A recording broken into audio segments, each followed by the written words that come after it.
Hey YouTube, today I want to talk to you about mass consciousness. Mass consciousness is a beautiful thing. It's a fabric that runs through everything while also tying everything together. It connects us all at fundamental levels, at our core and truest essence.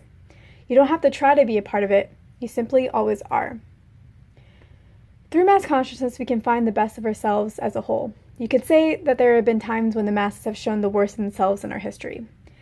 But the best of ourselves always wins in the end. Bad phases can continue for a long time, but they don't continue for forever. And when you go to any country and meet everyday people, it's not hard to relate to them and see the good in them. It doesn't matter where you go or what you have heard of that country's government. The people are always good. And it's important that we remember that at this time in our history, because we are on the verge of wonderful new beginnings.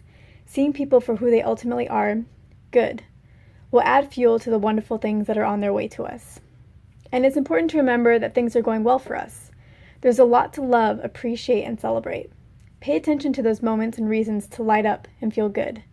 By feeling good at this point in time, you will add energetic momentum to change that is already underway.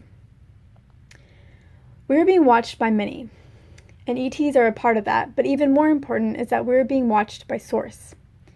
And most watching us, including Source, are optimistic and happy about who we have already become and our potential for growth. Yes, we have problems and we have darkness, but most is in the light with a few patches of darkness which are also fading into the light. We can certainly overcome those patches of darkness, and that happens through being and working with the light.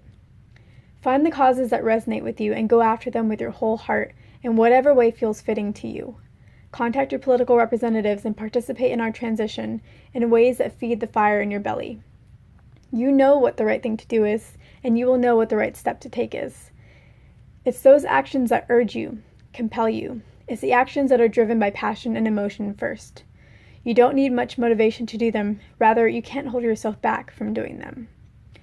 This isn't a quick transition of dark to light, but it can be a certain one. But you need to do your part when you're called to it, or someone else will and you will have lost your spot in making history. Be happy and feel good. Get involved and take passionate action when called to it. Every bit helps. And don't overthink it. Do what you feel called to do, and that's it. Then rinse and repeat. There's no need to do more than you're called to do unless you want to. When you play with a chain of dominoes, you don't need to push each one down individually. You only need to push the first one, and the rest falls subsequently. The first one is that push, that momentum. That single push snowballs and has exponential effects. And that's all that you need to do. I hope this message inspires you to find the inspirational action in your life. Thank you for all that you do. Much love.